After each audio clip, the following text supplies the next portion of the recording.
ও শুভেচ্ছা জ্ঞাপন করছি এত সুন্দরভাবে বক্তব্য রাখার জন্য আমাদের সকলকে সম্মানীয় উত্তম সরকার মহোদয়কে। এবারে আজকের এই উদ্বোধনী অনুষ্ঠানের সর্বশেষ বক্তা হিসেবে আমরা আহ্বান জানাচ্ছি আমাদের সম্মানীয় অতিথি তথা বিধানসভা কেন্দ্রের সম্মানীয় বিধায়ক শ্রী পরেশ চন্দ্র অধিকারী মহোদয়কে ওনার মূল্যবান বক্তব্য রাখার জন্য আমরা মাকসুদি অফিসার সাব কমিটির পক্ষ থেকে অনুরোধ জানাচ্ছি।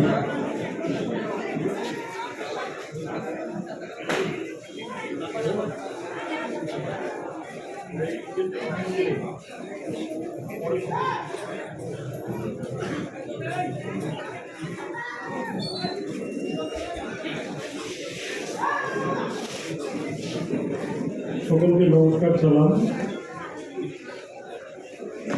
মঞ্চে উপস্থিত আছেন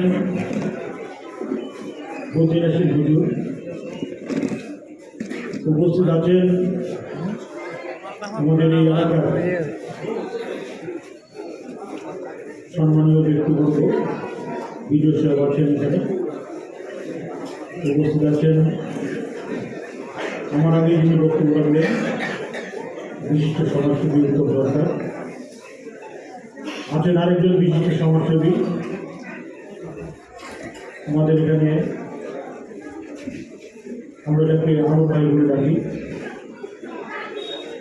আছেন আমাদের বিশিষ্ট সমাজসেবী এবং আইনজীবী নুরুল হক চৌধুরী মহাশয় এখানে উপস্থিত আছেন, এবং উপস্থিত আছেন আমাদের পঞ্চায়েত সমিতির সভাপতি শম্পা রায় বর্মন মহাশয়, এবং আছেন অঙ্কিতা অধিকারী এবং আমার বাড়ির সহকর্মী মীরা রায় অধিকারী থেকে আরম্ভ করে যারা এখানে উপস্থিত আছেন, এবং যারা আমাদের পিছনে যারা উপস্থিত আছেন আমি সকলকে আন্তরিক অভিনন্দন জানাই। অনেকক্ষণ ধরে আপনারা বক্তব্য শুনছেন, আমি বক্তব্যকে দীর্ঘায়িত করবো না, কারণ অনেকেই এই ধর্ম সভায় এসে দীর্ঘ বক্তৃতা দেওয়ার ধৈর্য থাকেন অনেকেরই, তাই আমি সংক্ষেপে দুই কথা শুধু বলব।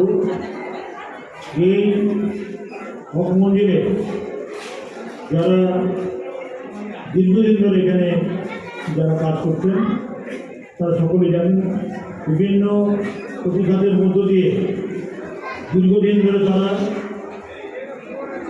এই হক মন্দিরের মকসুদের হিসেবে সব আরও কীভাবে বিশাল আকার নিয়ে যাওয়া যায় তার জন্য তারা চেষ্টা করছেন। এর আগেও যখন আমাদের প্রয়াত রামু যেখানে এখানে আমরুজ্জামান যখন এখানে ছিলেন, তারা বারবারই অনুরোধ করতেন যে আমাদের এই হক মন্দিরের সবচেয়ে বড় অসুবিধা হচ্ছে যারা এখানে নামাজ পড়ার সময় আমাদের এই ঘরটা খুব দরকার।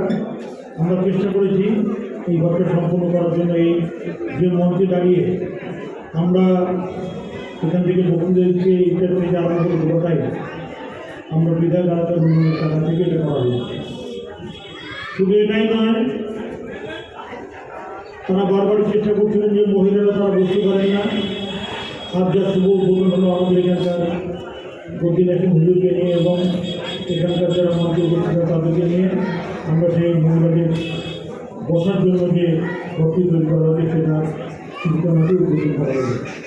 আশা করি এই এলাকার মা বোনদের তাদের যত অসুবিধা না হয় সেটা আগামীকাল থেকে নিশ্চয়ই তারা সেটা ব্যবহার করবে এবং সেই উদ্দেশ্যে অনুরোধ করা। এবং আমাদের এখানকার সম্পাদক তিনি অনুরোধ করলেন যে আমাদের এই এলাকায় যে রান্নাঘরটার অবস্থা খুবই খারাপ, প্রতিবারই সেখানে উপরটা ঢাকা থাকে না, যার ফলে নানান অসুবিধা হয়। আমরা চেষ্টা করছি বিদেশ সাহেব এখানে আসেন যে আমরা গতকালই মাপজোক করি এবং মাপজোক করার পরে প্ল্যান এস্টিমেটটা তৈরি হবে। দেখা যাক কত টাকা লাগবে সেটা আমি জানি না, কতখানি টাকা সেখানে লাগতে পারে। আমি চেষ্টা করব বিডিও সাহেব এবং ইঞ্জিনিয়ার সাহেবকে নিয়ে যত দ্রুত করা যায়, অর্থ যদি সংকলন হয় তবে আমরা চেষ্টা করবো যাতে এটা খুব তাড়াতাড়ি করা যায়। এবং এই এলাকার সকলকে আমি এখন কথাই বলব যে আমাদের এই এলাকার মানুষ আমরা সবখানে উদাহরণ দিই। সাম্প্রদায়িক সম্প্রীতির বড় উদাহরণ হচ্ছে আমাদের হক মন্দির।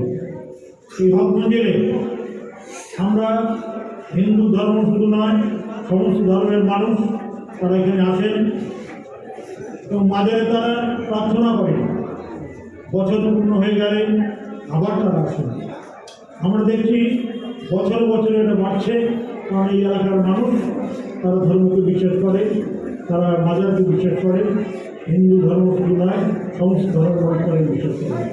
তাই এই এলাকার মানুষের কাছে আমি বক্তব্য দীর্ঘায়িত করবো না, কিন্তু সকলের কাছে এই আবেদনটুকু রাখবো যে আমরা সকলে মিলে এই এলাকার শান্তি শৃঙ্খলাটা যাতে বজায় থাকে তার জন্য চেষ্টা করব।